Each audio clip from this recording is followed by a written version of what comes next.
Kamusta pong muli mga katambay? Nagbabalik pong muli ang inyong katambay, si Katambay Manong po. Magandang umaga po, tanghali, o gabi, hapon, madaling araw po sa ating lahat mga katambay. Si Katambay Manong po dito po sa Tambayang Makabayan. Komento po ng inyong lingkod. Ito po, komentuhan na po natin mga katambay. Ito pong ginagawa po ng institusyon ng Kamara na halos 2 taon na mahigit.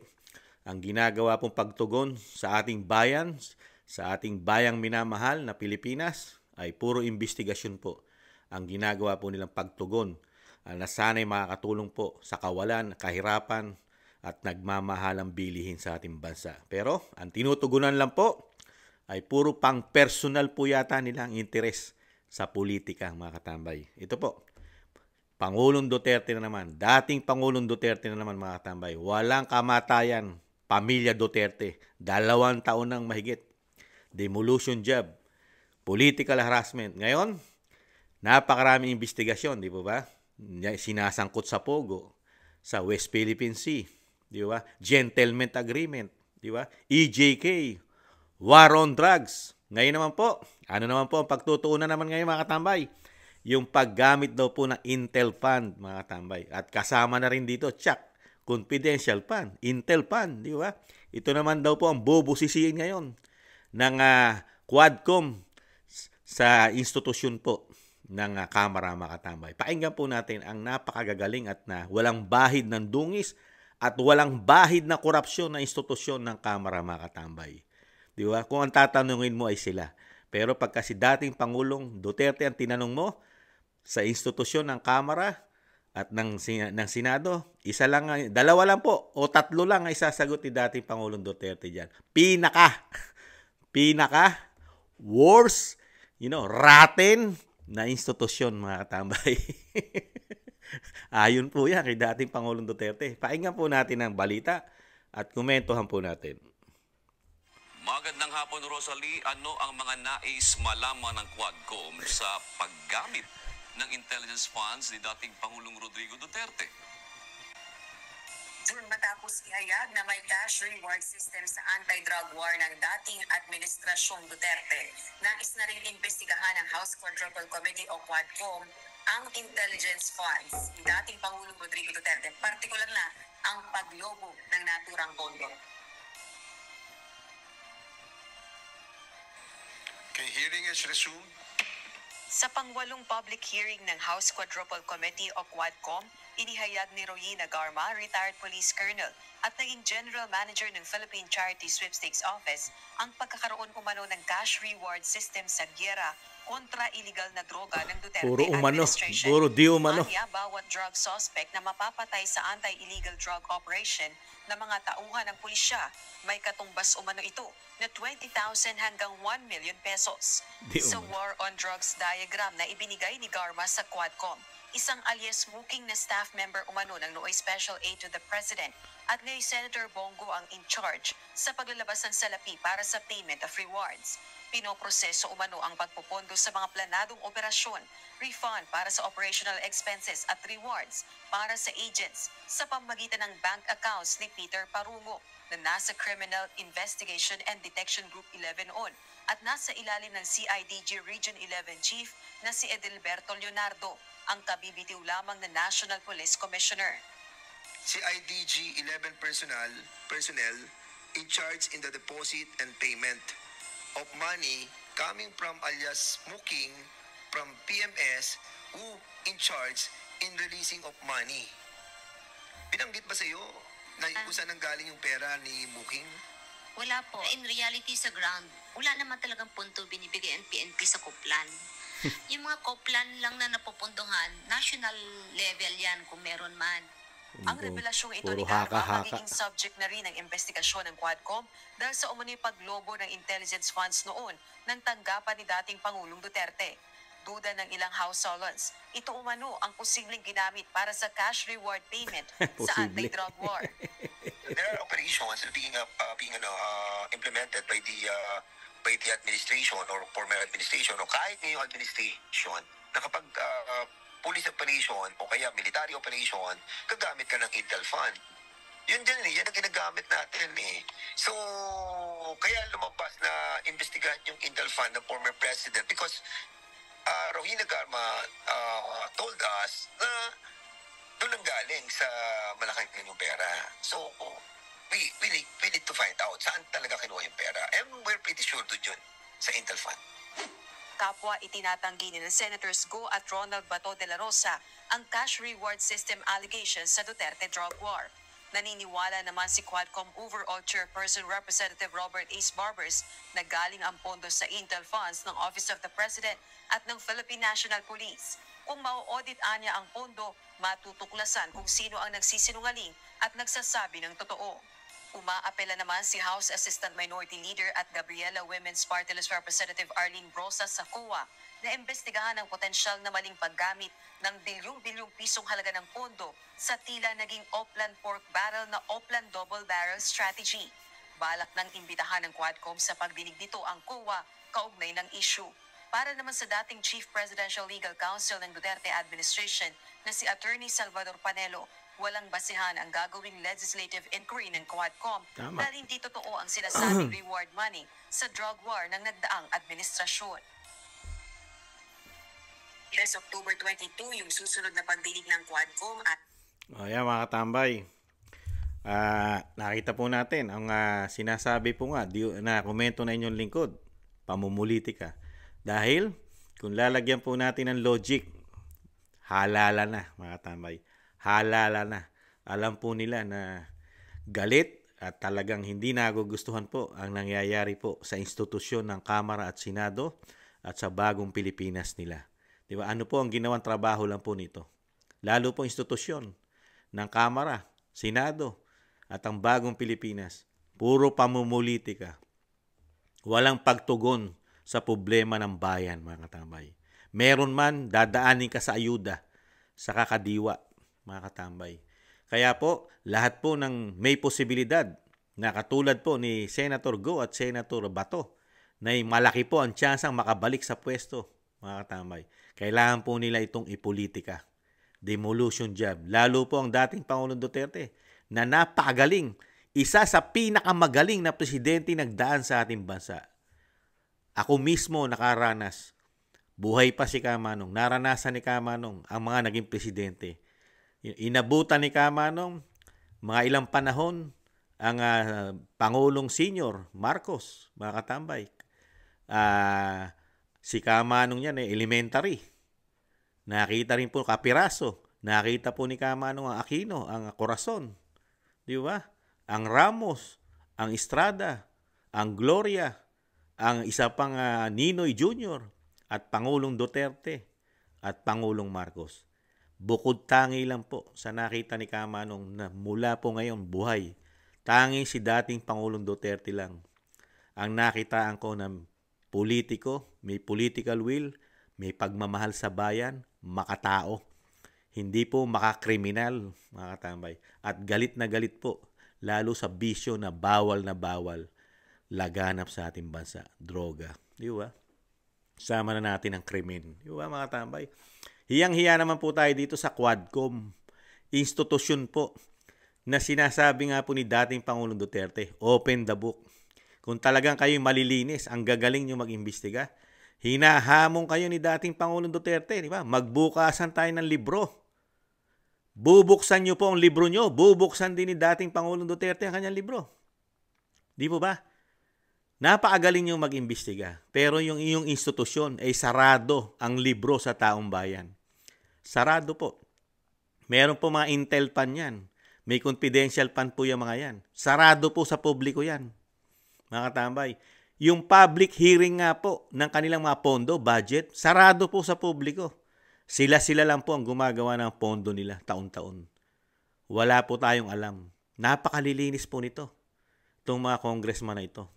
At hindi po nagtatrabaho ito para sa tao. Nagtatrabaho lang po yata ito para sa kanilang interes. Trabaho po ba ang binibigay sa atin ng mga congressman ito? Lalo sa pangunguna po ng dating artista po na si Dan Fernandez. Si Barbers ang nangunguna po dito po sa Quadcom Committee.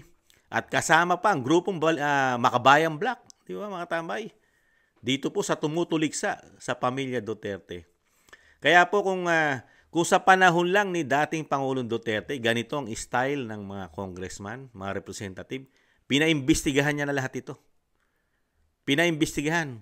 Papabor si Kamano kung bubuksan din po lahat ang Intel fund nito, confidential fund, at mga extraordinary po ng mga congressman, mga representative. Sana po mabuksan din po ang kanilang mga pondo kung paano po nila ginamit. Di po ba? Dahil alam naman natin ang problema ng bansa. Kailangan po ng dating Pangulong Duterte ng confidential fund, Intel fund, dahil lagana po ang droga, krimen, korupsyon sa ating bansa. Di po ba? Ano po ang sabi mismo ng Quadcom Committee na sa pangunguna po ni Barbers, ni Congressman Barbers? Ano po? Hinangaan niya po. Hinangaan niya ang bukod tangi. Hinangaan niya na may nagdaan daw pinakamagaling na pangulo sa ating bansa na nakagawa lang na sugpuin kahit papaano ang droga. Luminis ang mga probinsya. Yung mahigit 42,000 na barangays na apektado halos buong Pilipinas. Buong Pilipinas na apektado. 42,000 mahigit na barangay. 22,000 mahigit ang nalinis. Isa na ron ang syudad o city o mga barangay ni Richard Gomez sa Ormoc at nagpasalamat po siya. Pero itong mga Quadcom, yung Intel Fund, kaya nga po nagamit ang Intel Fund, confidential fund ng dating Pangulong Duterte. Natuklasan po, di ba? Ano po sabi ni Barbers? Napakarami pong sangkot sa droga. Ano po? Meron pong mga pulis, kasama ng mga generals dyan. Di ba? Meron pang mga hukom, mga justices na sangkot. Di ba? Politiko. Di ba? Mga kasama ng mga drug lord. Halos lahat. Kaya nga narco-politics na ang ating bansa kung hindi nag-war on drugs ang dating Pangulong Duterte. Di ba? Pero pagdating dito sa mga congressman, dahil nga maiitim yata ang layunin nila, maitim. Hindi po para sa bayan ang ginagawa nila. Yung napakabuti po na ginawa ng dating Pangulong Duterte na maisalba niya yung bayan, nakakainin ng buong bansa ng droga dahil halos 42,000 na mahigit na barangay, buong Pilipinas kinakain ng droga. Di po ba? Pero itong mga congressman na ito, wala po ito. Wala pong binatbat ito. Komento ni Kamanong, walang binatbat. Puro interest lang po ito, pang sariling interest. You know? Nakakalungkot lang po. Sana hindi po kainin ng droga ang kanilang pamilya, di ba? At hindi maging mga addicted. Sa bagay, pumuputok na rin naman yung balita na mismo raw sa Malacanang, marami raw po di umano ma-addict diyan. May katotohanan po kaya 'yon? Nagtatanong lang po si Kamanong. Di po ba? Tapos babanatan mo yung Intel Fund, iimbestigahan mo ng dating Pangulong Duterte. Napakarami pong natuklasan ng sambayan ng Pilipino. Napakarami sangkot sa narcolis. Di po ba? Mga politiko. Di ba? Pati mga Chinese na mga talagang ginawang business, mga drug lord. Di ba? Iniimbestigahan nyo pa nga eh. Di ba? Ano sabi nyo? Wala raw kwenta ang drug war dahil daw puro mahihirap lang ang napapatay. Di ba? Wala daw mga malalaking tao. Pero iniimbestigahan nila, mayayamang Chinese, napapatay naman daw. Kaya hindi mo malaman kung sino nagsasabi ng totoo. Sisiraan mo yung drug war na puro mahirap lang, pero meron namang mga big time. Meron nga mga big time, nakalaya na, di ba? Tumatakbo pa ngayon. Dating senadora. Di ba? Nakulong. Pero ngayon, malaya na sa bagong Pilipinas. Kaya nakakalungkot po mga katambay. Paano po magiging aasenso at uunladan ng ating bansa? Mismo mga politiko natin, ayaw nila. Ayaw nila ng pagbabago sa ating bansa. Gusto po yata maging lugmok tayo sa droga, korupsyon at krimen. Alam naman po natin pagka lumaganap na naman ang droga sa ating bansa, ang kasunod niyan krimen. Di ba? Pinagkakapirahan yata nila talaga yan. Mga katambay, iba, nagkamali tayo sa mga politiko na ito, mga katambay. Nagkamali. Malaki po ang pagsisisi natin dito, mga katambay, sa mga ganitong klaseng politiko. Komento na inyong lingkod. Di ba? Sayang na sayang. Ang nakikinabang po ay mga normal na Pilipino. Normal, mabubuting mamamayan na nakikinabang sa war on drugs. Di ba? Lalo ito, gamit na gamit mo ang Intel Fund, confidential fund ng Pangulo para matuklasan niya lahat. Hindi lang po mga sangkot sa mga narcolis, pati mga politiko na hindi gumagawa ng maganda. At natuklasan niya rin po sa kanyang Intel Fund ang isang damukal. Nasa gobyerno pa ang iba, mga NPA. Di po ba? Pero itong mga congressman na ito, ano ipagmamalaki nito? Anong mga credential ang naibigay nito mga katambay? Lalo-lalo po itong dating artista po yata ito. Si Dan Fernandez, di umano mga katambay. Gigil na gigil. Samantalang nung panahon ni dating Pangulong Duterte, mga naghihimod yata, hinihimod yata nila, di umano, sumisip-sip. At pinagmamalaki pa nila. Pinagmamalaki nila ang ginagawa ng dating Pangulong Duterte nung panahon ni dating Pangulong Duterte. Ngayon, ano po ginagawa nila? Sabagay, hindi natin masisi, di ba? Dahil nabunyag po. Nabunyag kasi yung malawakang napakatagal na panahon na napakalalaking pera po. Yata ang nawawala sa ating mga taxpayer. Pag hinawakan daw po ng 2 tao sa Kamara, ang speaker, ang saldi ko. Ayon po yan sa ating Vice President Sara Duterte. Dokumentado po yan, hawak niya. Nilalagyan po ng mga extraordinary, bilyon piso itong mga institusyon ng Kamara, mga katambay. At pumutok din, di ba, sa kanila na wala po silang, hindi po sila basta-basta pwedeng i-audit ng COA itong institusyon na ito, Senado at Kamara. Napaka-special po nila sa COA, mga katambay. Di po ba?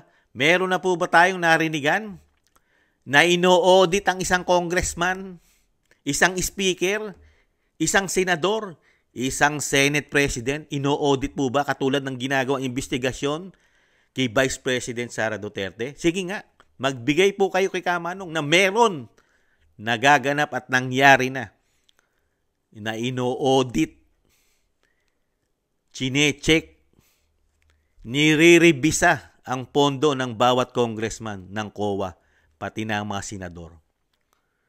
Tumanda na si Kamanong, wala pa akong nababalitaan, mga katambay. Ang laging nababalitaan ni Kamanong, puro ahensya ng gobyerno. Isa na ang Vice President, mga katambay, at ang dating Pangulong Duterte. Pero sa mga congressman, senador, nada. Di po mga katambay, nakakalungkot lang po. Ito po ba ang mga dapat pa natin ibalik? Yung mga ganitong congressman, representative ng ating bayan? Samantalang ibang-iba. Ibang-iba po ang mga congressman. Karamihan po, sila rin yun. Sila rin yung karamihan nung naging Pangulo po ang dating Pangulong Duterte. Nagtatrabaho po itong mga ito. Kaya nga po napakaraming nagawang build ang dating Pangulong Duterte. Dahil nagtatrabaho ito sa kanilang mga distrito, mga proyekto, kapakipakinabang po sa buong mundo, sa buong Pilipinas. Di po ba? At hinangaan po tayo sa buong mundo, ang ating presidente. Di po ba? Nirespeto po ang ating presidente, ang ating bansa, na nagkaroon tayo ng isang Rodrigo Roa Duterte. Pati po ang mga OFW, nirespeto sa ating, sa ibang bansa, sa buong mundo. Nirespeto po ang OFW. Di ba? Dahil mayroon po yagbols ang dating Pangulong Duterte. Sige, saktan nyo, patayin nyo ang aking kababayan. Pinaglilingkuran na kayo ng mga Pilipino, papatayin nyo pa, gagahasain nyo pa. Sige, gawin nyo. Pag ginawa nyo yan, never na kami magpadala ng mga OFW sa inyo. Di po ba? Di po ba natigil? Dahil takot sila, dahil hindi nila kayang gawin ang ginagawa ng mga Pilipino, ng mga OFW. Hindi sila mabubuhay pag mga walang Pilipinong masisipag. Nagpapakaalipin sa kanila. Tapos gagawan mo pa ng masama. Ganyan katindi. Salita pa lang ng dating Pangulong Duterte. Nirerespeto na sa buong mundo. Pero sa mga Pilipino, walang respeto ang mga Pilipino. Walang pagtanaw ng utang na loob sa napakagaling na presidente. Tatamnan mo lang ng mga issue. Pero yung ginawa niya kabutihan sa buong Pilipinas, lalo sa mga normal na tao katulad ni Kamanong, nakaranas ng safety, lalo sa gabi, sa mga addictus. Di po ba? Sa ngayon, bigyan niyo po si Kamanong na maipagmamalaki naman ni Kamanong na nagawa ng Pangulong Marcos Jr. Magtatatlong taon na po siya. Bigyan niyo po si Kamanong kahit isa na pwede ipagmalaki sa buong mundo. Sige nga po. Ano pong safety ang naibibigay ng Pangulong Marcos sa loob ng magtatatlong taon na sa ating bansa? Safety pa ba tayo sa mga addictus ngayon? Sa krimen? Mga katambay? At isama na rin natin po ang mga institusyon ng Kamara.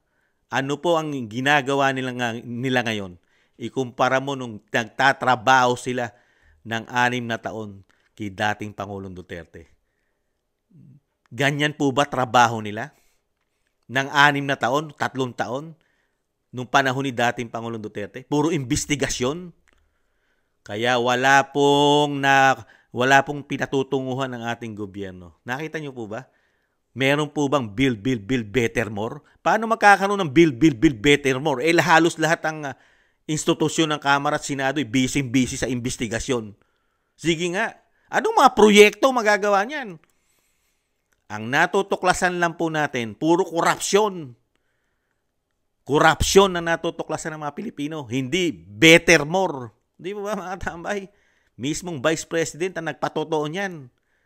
Di ba? Nakakalungkot lang. Kaya malapit na po halalan, kaya ginagawa nila ng paraan, imbestigahan lahat na nakapaligid sa Duterte, Vice President, lalo-lalo ng dating Pangulong Duterte, tumatakbo sa Davao. Kailangan po nilang sirain yan. Dahil Duterte lang ang napakalakas na politiko ngayon sa kasaysayan natin. Napakalakas na politiko ang mga Duterte. Kaya kailangan nila itong gibain. Kailangan nila sirain. Katulong po ang institusyon ng Kamara para po masira. Siraan sa mga Pilipino. Yung kredibilidad, yung nagawa. Kaya lang, hindi naman tayo papayag dahil hindi na po tayo bobo-tanga para maniwala sa kanila. Paano paniniwalaan ng isang institusyon na wala naman tayo nakikitang progresibo sa ating bansa? Lagi lang sila nakaupo sa institusyon nila at puro daldal na lang daldal, ngak-ngak ng ngak-ngak. At pakita ng pakita sa atin ng mga sinasabi nila mga testigo, karamihan pa galing sa bilangguan. Yung iba naman nagtago ng 7 taon, testigo na, mga katambay. Ganong katindi po ngayon sa bagong Pilipinas nila, mga katambay. High blooding ka. Napakahirap ng buhay. Hirap na hirap ang mga Pilipino. Pinagkakasya ang kakarampot na sweldo ng manggagawa na hindi man lang nila masolusyonan. Napakataas ang bilihin. Ang sinusolusyonan lang yung kanilang seguridad na makabalik sa pwesto, mga katambay. Dahil mahihirapan silang makabalik sa pwesto pagka ang mga Duterte hindi nila siniraan, mga katambay. Yun po ang real talk. Komento na inyong lingkod. Kaya matalino na tayo. Tingnan natin, di ba? Laging sinasabi ni Kamanong, si Kamanong tumitingin po hindi sa ngak-ngak, hindi sa yaw-yaw. Tumitingin si Kamanong sa nagawa ng politiko para sa bayan, kapaki-pakinabang. Di po ba? Yung nagawa. Ano po ang nagawa nitong mga ito? Lalo sa kanilang distrito. Makikita lang natin nagawa nito, puro malalaking pagmumuka nila, mga tambay, sa kanilang distrito. Ang lalaki ng pagmumuka. Basketball court, mukha nila nakalagay, pangalan nila nakalagay. Eskwelahan, mukha nila, pangalan nila nakalagay. Pati karsada, pangalan nila ang nakalagay. Pag may ginagawang karsada, project ni Congressman. Diba? Pagawa ni Congressman. Pero ni Singkong Duling, wala namang perang inabuloy doon o dinonate ang Congressman. Pinasusweldo pa ng taong bayan. Diba? May kasama pa yatang korupsyon. Tapos puro pagmumukat, pangalan nila nakalagay ron. Kala mo sila nagpagawa, mga katambay. Di ba? Nakakahiya lang. Ibang-iba sa dating Pangulong Duterte, hindi nilalagay ang kanyang pangalan dahil pera ng bayan yan. Di ba? Ibang-iba talaga. Makikita mo talaga ang tunay na politiko sa ating bansa. Makikita mo, mararamdaman mo sa gawa. Di ba? Muli po, si Katambay Manong, Maraming salamat po sa nagusto po ng ating maliit na channel, Tambayang Makabayan, sa YouTube at TikTok. At maraming salamat din po sa mga nagla-like, share, and subscribe at mga nagko-comment. Siyempre, maraming salamat. Sa muli po mga katambay, samahan niyong muli si Katambay Manong. Paalam, ingatan nawa. Bye-bye.